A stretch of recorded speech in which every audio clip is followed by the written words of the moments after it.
Should dance schools operate as a community or as a business? What are the pros and cons between both of them? And is there a way to balance it out? Well, let's find out. Hello, everyone, and welcome back to ZoukNerds.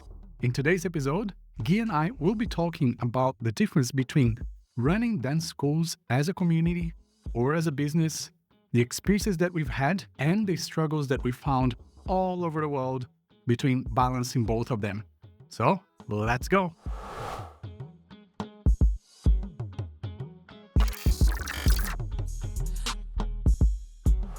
Hello, everybody. Bom dia, and welcome back to ZoukNerds.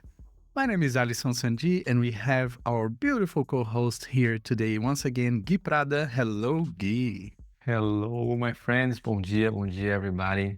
Let's go. One more episode. And today we're going to address another comment or post/question that was posted, which is, what is dance? Is it a business or is it a community? That is something that, my dears, as Guy and I were briefing about this topic to start recording, we thought, you know what? This could very well end up being a part 1 and part 2 episode. So we don't know what's going to happen, but we'll let you know that at some point, if we do have more to talk, we will move on to part 2. I have so much to say about this, but I know. It's time to put the thoughts in order, my friends. So much stuff.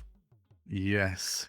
Well, it's been about 20 years in this, and to start with, all I can say is that dance is both. It has to be both. I know that we come to dance because of the passion, the connection, the movement, the health benefits, and all of the beautiful things that we love about dance. But really, in the end of the day, the people involved in making it happen, they need to pay their bills. They need to make a living. They need to run the community in a way that is also a healthy business that can stand the test of time and the financial struggles that every business goes through. One thing that comes to mind that I think we can start talking about is from our side of the industry as dance community leaders, as dance teachers. How do we make it to survive? Because there's two sides of this, right? There are the people that have daytime jobs and they do dance as a side business or as a hobby business where the income from dancing can go straight back into dancing for their enjoyment. And there's the side for us who made the transition between maybe being a hobby at some point into a full-time decision. And that's when things get tough. It gets really, really tough. For you, Guy, coming from being a lawyer, being involved in firms and businesses and all of those things, how did it happen? What was the scary part for you? It's a very interesting topic, I think, because for me, it was a transition that I didn't realize it was happening until I saw myself fully in it, until I realized that my whole livelihood, my survival, in the sense of everything I make and everything I own is coming from the dance.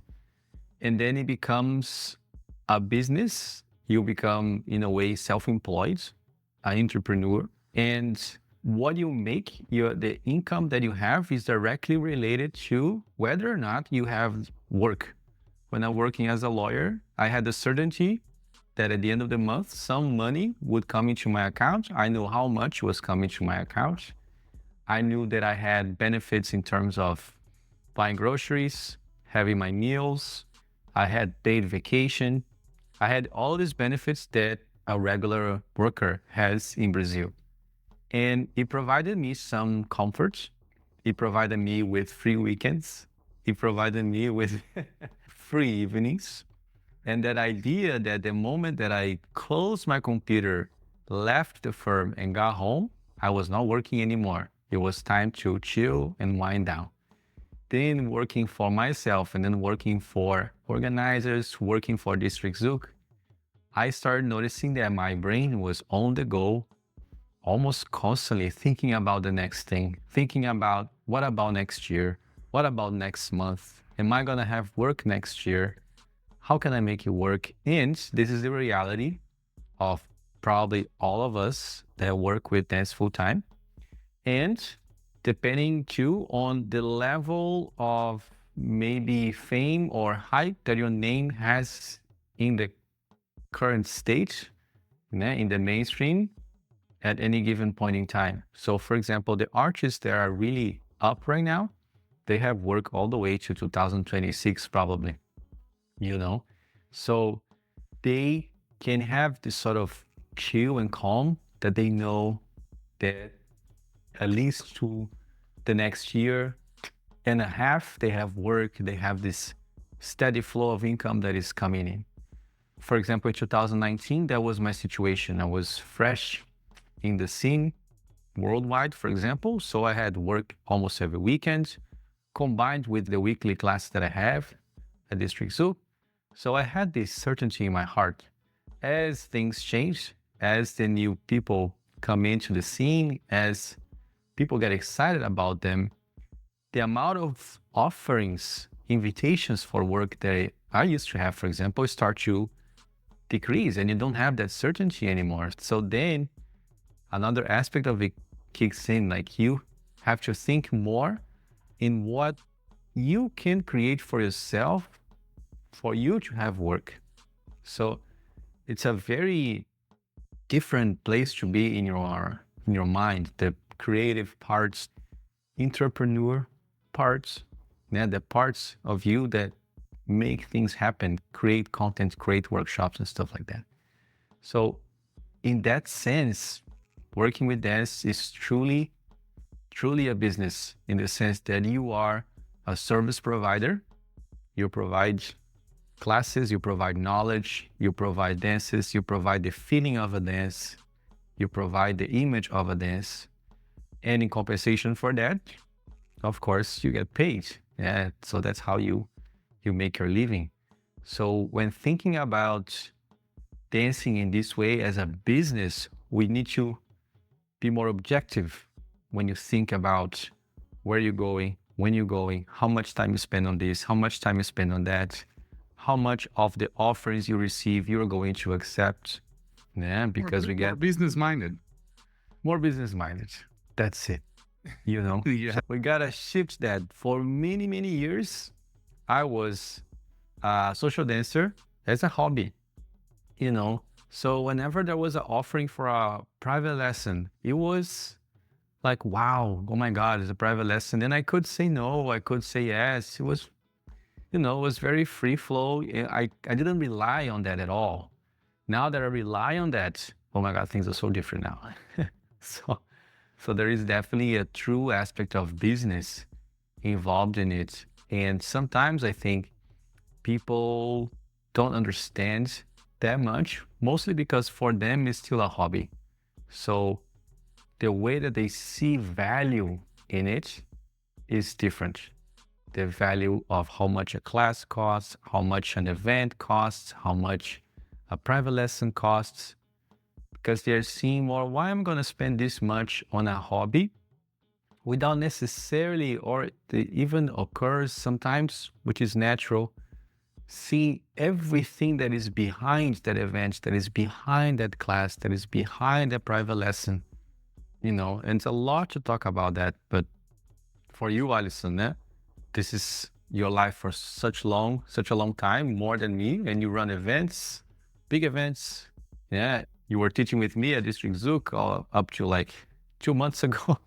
So you have been in all sides of this. So for you, this must be a very, very sensitive and precious topic, which is why I think you want to do 2, 3, 5 parts to this episode.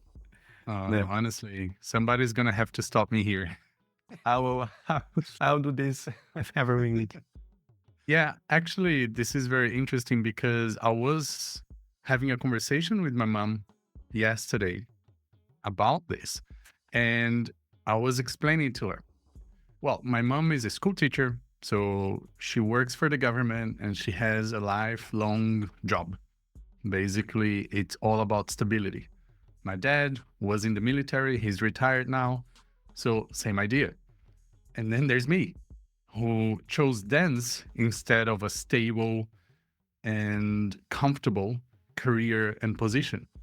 So I told her, imagine that, for example, a personal trainer. Okay. As a personal trainer, you have the option to get a job at the gym and have the stability, have the clients, have the holidays, have the benefits. You can totally do that. But then there is a ceiling of how much you can make as well. Why? Because the business is taking the risk. When the business is taking the risk, there is a benefit for the business and there's a benefit for you. Now, you can choose to be self employed as a personal trainer and do all of the work and make as much as you want to make. But then who is taking the risk? You are taking the risk. And that's why you make more money. So it's the same thing for somebody in the dance community who can choose to work for a dance school and have that stable income and not treat it like a business, but more treated as an employment. Or you can go on your own and run it like a business instead of an employment, and then have the work that you want to have the income that you want to have, the conditions that you want to have, the days on or off that you want to have. So it's really something that is very personal to each person in the community, whether they want the stability or if they want the benefits that comes with the risk. So it's very important to understand this from our position here. So this is like the premise that we're going with here. From people who chose to take this as a risk and all of the benefits that come with it, being aware that we want to build a community. That's our number one goal in every decision that we make. But we cannot forget that this is also a business. We must not forget. 100%.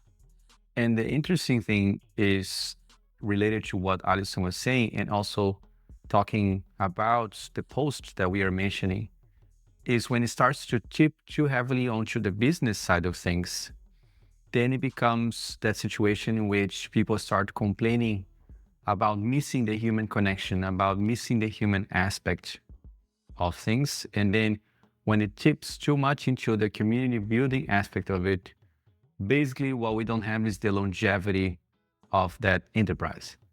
We cannot run the regular classes because there's not enough people or money to pay for the room. For example, we don't have enough money to pay for teachers when we rely too heavily on volunteer work, you know? So finding the balance is the part that is very difficult. And for us that have been traveling around and communicating with community leaders, event organizers all over the world, we hear about these issues basically everywhere. When we see somebody tipping too heavily onto the business side, or somebody that is too heavily on the community side, but struggling with surviving, with making the thing go on.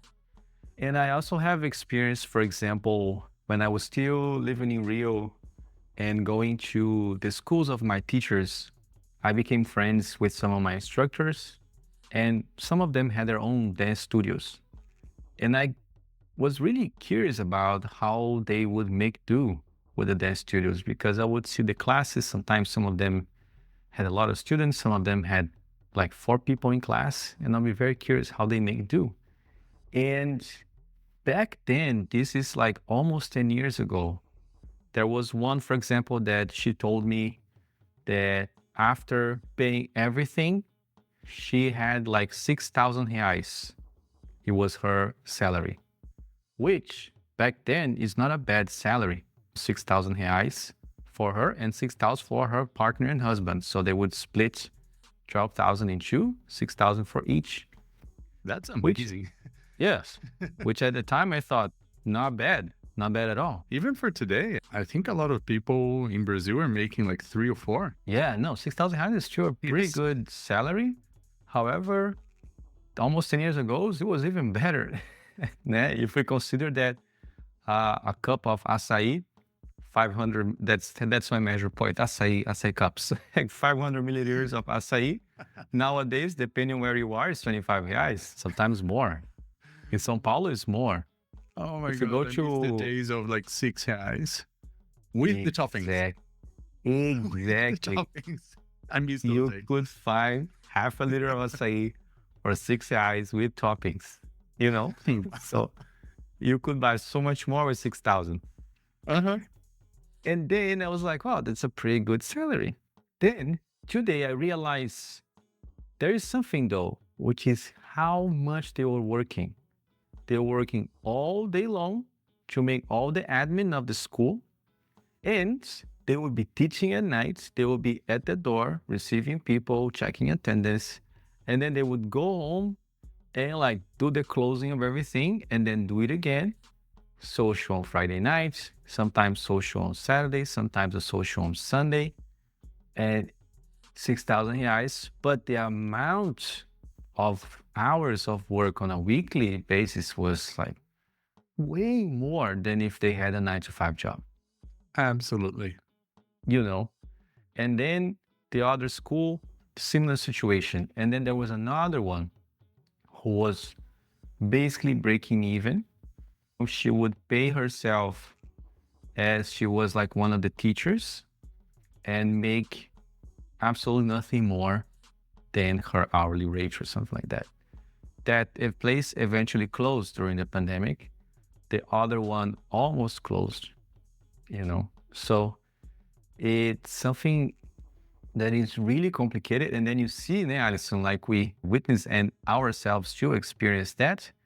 People who own dance studios or who have regular classes make their living mostly by the weekend work. So they work on the weekends to make enough money to keep the other thing alive. So it's a really interesting process because you teach for 2 days and you make enough money to pay for something that you were teaching the whole month, you know? That's what I told my mom yesterday. Sometimes Yeah, in 2 days, you can make the same as a month's work in your local community. exactly. And for example, teaching at District Zouk, I teach almost 2 hours on Saturday and I stay for the prática. That's 1 hour and a half. Then I teach for 3 hours on Tuesday. Then I teach for 3 hours on Wednesday. During the day, you're doing admin work, checking attendance, messaging students, updating the websites, doing all of that stuff. When the payment comes in the next month, the amount that I made for that amount of hours of work, sometimes depending, for example, if I had to miss a day, if I had to miss 2 days of class, sometimes I make less than I make when I travel for a weekender. Sometimes I make the same, sometimes a little bit more. However, the comparison is really unfair in terms of how much time and effort is put into it. And I think that that's the balance that is important to achieve and hard to achieve. And Alisson, you're probably going to talk so much more about that following, is that people want us to treat the dance studio or the regular classes or as a business, have the advantages that they have when, for example, they are dealing with, I don't know, something more established. But at the same time, they want to receive the treatment as if it was a business, like a serious business. And at the same time, when it's them treating the studio, they don't see in the same way. So there is like this disparity that happens in how they would like to be like, but how they actually treat it, the amount of discounts they're asked, the amount of of like, oh, can you make this thing for me? Can you make this thing for me? Can I pay like this? Can I pay like that? You know? So there is all these things that are sometimes frustrating. Sometimes we understand. Most times we understand, né? But if we think about it in a very, very practical point of view, most of these studios, they are being run by people with a lot of passion. They are being run by people who most of the time have a day job that sustain them. So they do this out of love, 100% out of love. Sometimes they don't pay themselves. Sometimes they pay themselves, like I was saying, the teacher rate when they are teaching. And sometimes they are breaking even only and or barely, you know. So yeah, so much more now. So but go ahead. This It thing of the is. business, right? It's something bringing back to the example of gym. Like Mm-hmm. when you go to the gym, you can pay maybe a weekly or a monthly fee, and you do as many classes as you want, and you work out whenever you want. And I've had many times people comparing that to dance schools. And Mm. they go like, wow, like I go to the gym and I pay $40 a month and I just do all the classes. Why is dancing so expensive? Well, because there's a difference between the scalability of a gym and the dance business. In the dance business, you want that personal treatment. You don't go to the gym and get personal training by paying $40 a month. You go to the gym and you work out by yourself, or you join that group class, which, you probably don't know the people, you don't know the teacher doesn't know you, there's no personal interaction. You might as well just be working out at home from YouTube. It's maybe maybe an unfair comparison, but that's how I see it from my seat. When you go to a dance school, you have all of that personal treatment of a luxury salon. You can get a $30 haircut or you can get a $100 haircut. All of those things come into play. And that's something that in the post Mark Brew was talking about. He was saying, when you have a business or when you're talking about the industry, you're talking about scalability, you're talking about longevity, you're talking about sustainability. When you're talking about the community, you're talking about the relationships, you're talking about the passion, and you're talking about this sense that we all want to feel like we belong to this tribe. Most of the times, the communities that only run as a community, they don't last very long. And from my experience, the schools that run as a business, they get a bad rep. They get a bad review from the people who want dance to be a community. So it's this thing of like, okay, if you take it too far on the business side, you can survive. But then people who are truly believing that dance is only passion and art, they see you as a bad person. And then the people who are doing the community work, they're like labor of love. They really don't put a price on anything. They have maybe the best community, but they don't have the best conditions. Maybe they don't have the best school. Maybe they don't even have the best living conditions for themselves. Guy and I travel and stay a lot with people. I have seen so many dance schools that are beautiful. The studio is beautiful and the setup is beautiful and everything is just like, wow, amazing. And then you go to the house of that person and they are living on bare minimum because they put everything into the dance school, which is a business that could close any day and they would be left with what they have at home. And that's something that sometimes people don't realize, how there's so much sacrifice involved when you only or mostly primarily focus on the community itself without having that portion of the business being very important. I, for one, to be very honest and frank and put my heart on the table here, I am not the greatest example of running business for business. I have, let's go back. International Zouk Flash Mob, like International Zouk Day now. We have Brazuki, we have ZoukNerds, and all of those things. There's not one single dollar, one single cent that comes to my pocket. But I'm lucky enough to understand the business, to see the benefits that those things give to me directly and indirectly. I'm not a fool. I understand that all of the work that I put into this or any project that don't generate direct income to myself, for example, this podcast, is something that for me generates two types of income: the knowledge and the experience. That is something that I cannot learn anywhere else other than doing.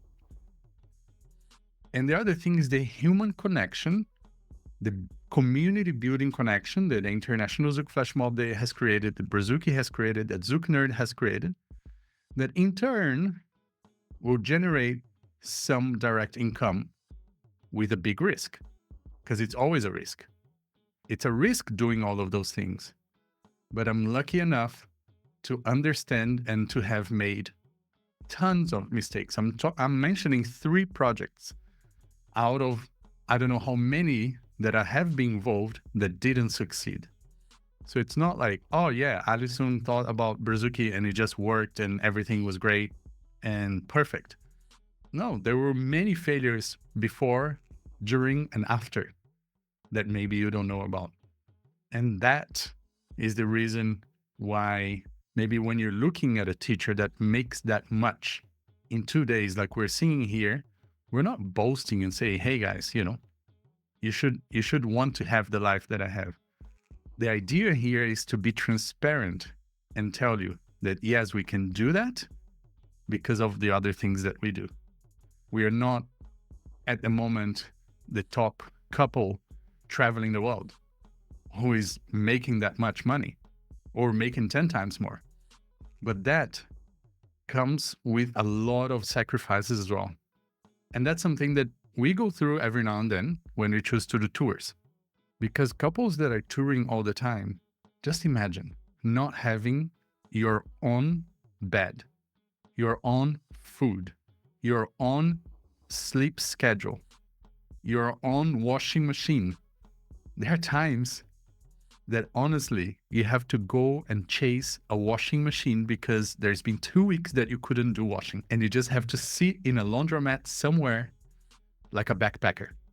It's the side of this industry that you don't get to see when you are seeing the community as someplace like a playground. So sharing this experience, it's more about understanding where that post comes from, because Mark Brewer is somebody who's been in the community for such a long time, has done an incredible job in North America in multiple dance communities. And personally, I don't think a lot of people understood as much as his post was beautifully written. I don't think a lot of people understood where that was coming from. And on top of everything that Alisson was just saying, mestre, I think there is always the aspect of most of what we see in the Brazilian Zouk universe, galaxy, it's mostly related to the bigger events that really, in order for them to survive, they need to run like a business. They have to have the business mindset to keep running for a while, because they basically need to pay so many expenses. It's a work of an entire year, basically.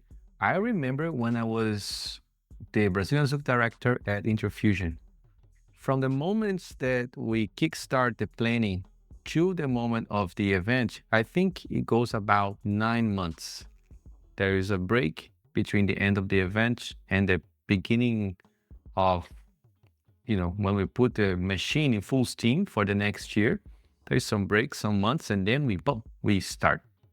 And I remember months and months and months organizing, writing contracts, signing contracts, following up, DJ schedule, ballrooms, all that part. And then I was seeing again, like I was saying about the dance schools, the amount of time that is spent for those 3-4 days versus how much you make out of that work that you put in. It's very unbalanced, you know?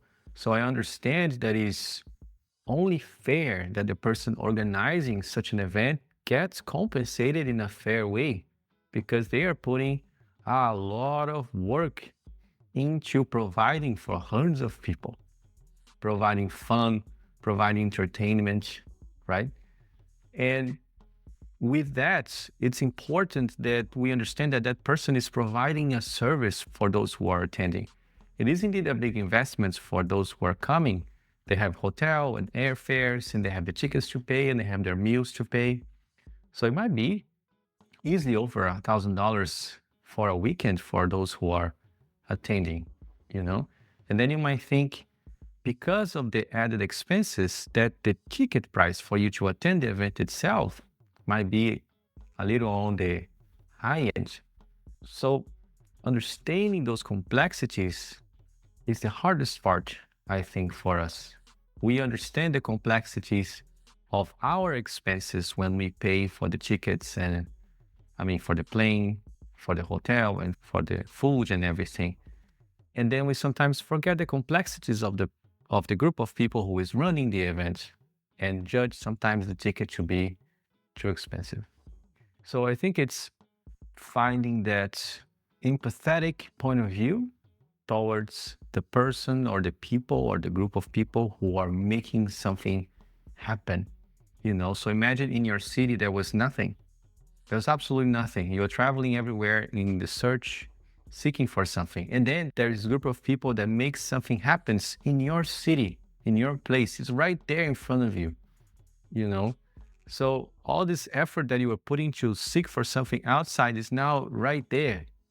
So somebody put up some classes on a Monday for you to go for Brazilian Zouk. They are bringing someone for a weekender.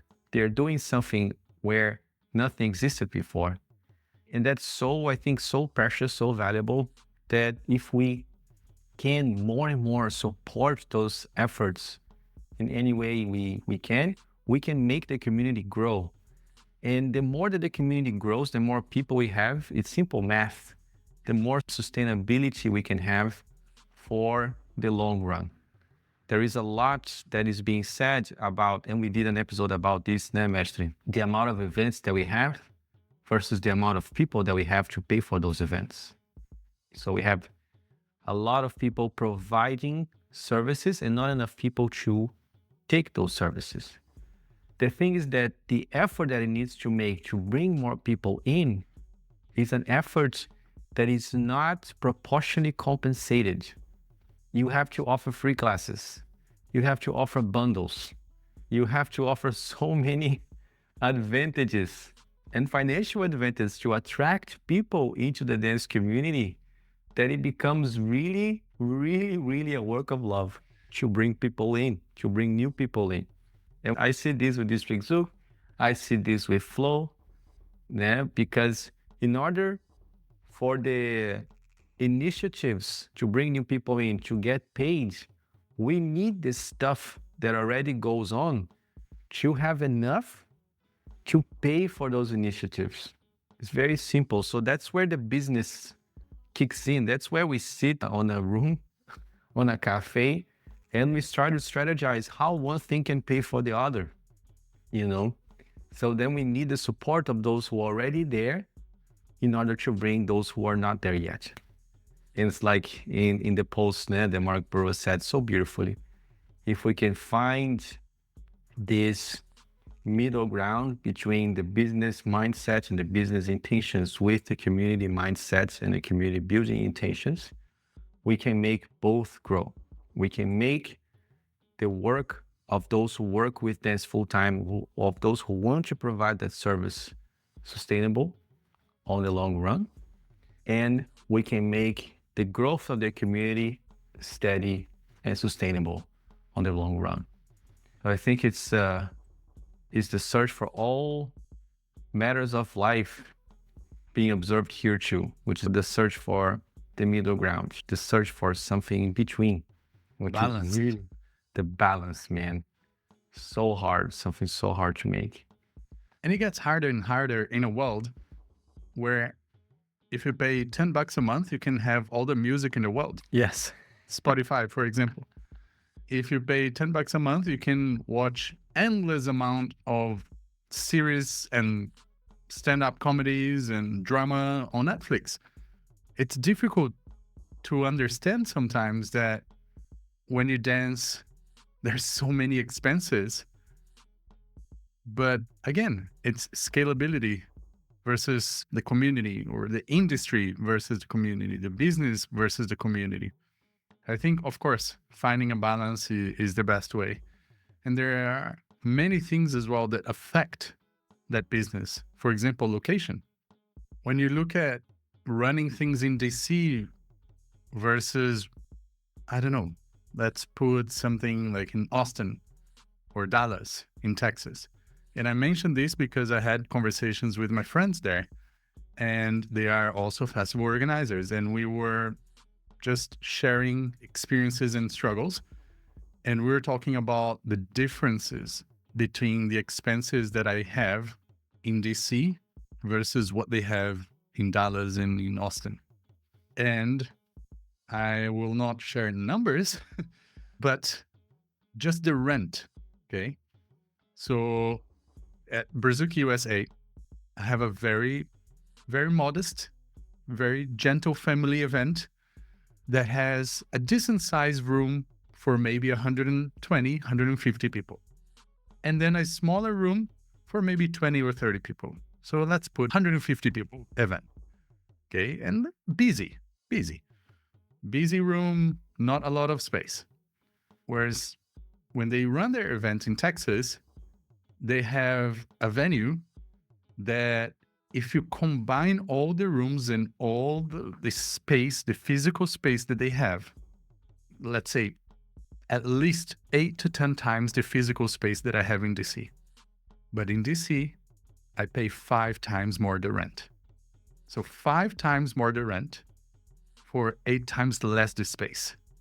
And we're talking about North America here, but something that is upsetting sometimes is when people compare to, let's say, European events. They say, oh man, you know, like for $80, for $100, I can get like a 5 days event in Croatia or in some location. And yes, I get it. But there are so many things influencing this. The local costs, the local taxes, the local flights, the accommodation, the food, and the fact that scalability, once again, plays into this. A lot of the artists, they live in Europe or they go to Europe for 3 to 6 months.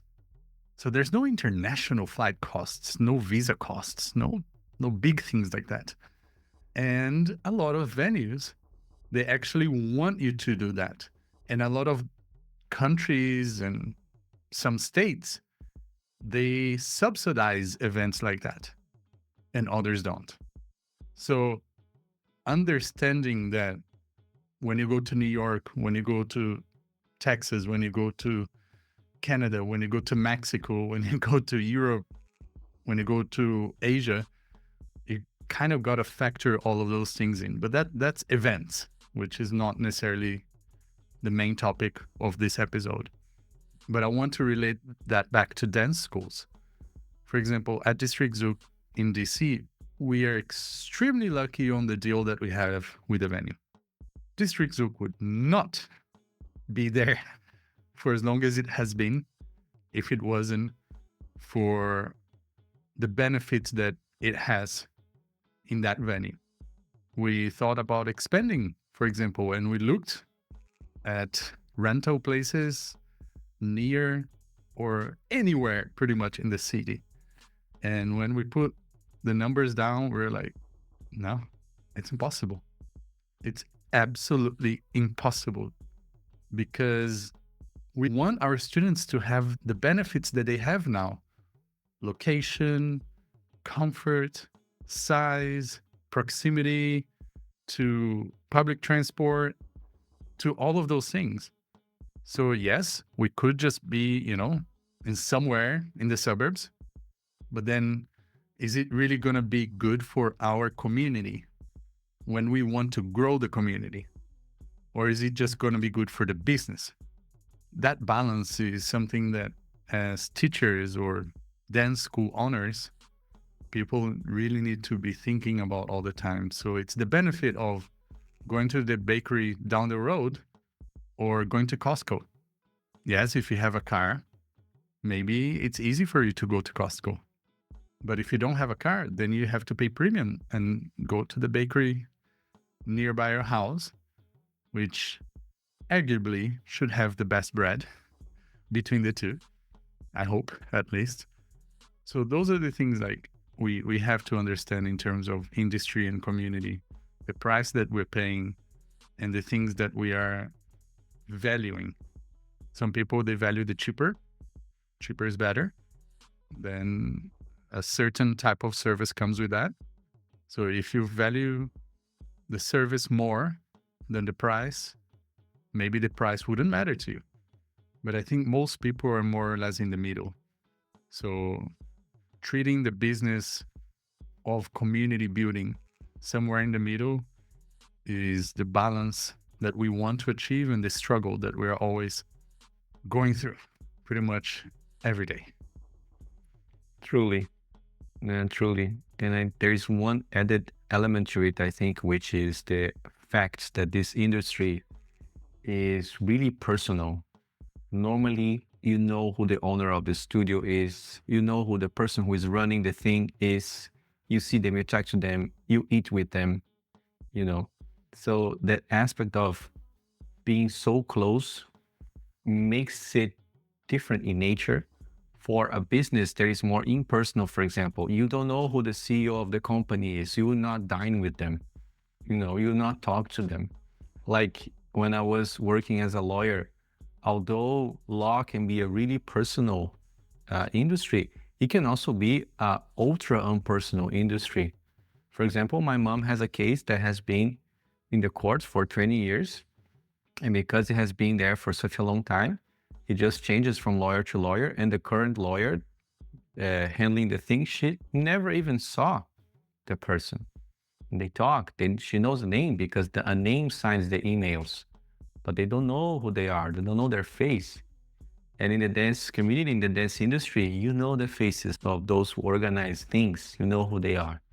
And then sometimes the aspect of being that personal creates some difficulty when we want to talk more business, when we want to talk money. It becomes more sensitive of our work. Also becomes more difficult when we want to talk about, for example, managing the studio, managing the team. Telling the things that are more objective can be hard as well. So I think people forget about this sometimes and they wonder in their heads, why is it so hard to be objective with things? Why is it so hard to be so business-minded with the things? And when things are objective and more business-minded, why do we bother by it at times? Why do we feel something off when something is that kind of like objective? And I think it's because of the aspect of personality. There is personal treatments that are happening in this industry that don't happen maybe any other one. And I'm talking about the partnered social dance industry. I know, for example, in ballroom, you have business models in ballroom. There are more like retail-like business model. You don't know who owns the thing. Yeah. So then sometimes when people in the Brazilian partner dance, including Brazilian Zouk, wants to bring that ballroom model into our dance industry, people are like, no, I don't want to do that. Because they know how impersonal it can be. They already can perceive that they will be indeed treated like a walking wallet. As people don't want to be treated like walking wallets. They want to be treated like human beings, So in the end, I think in many ways we do reach that balance.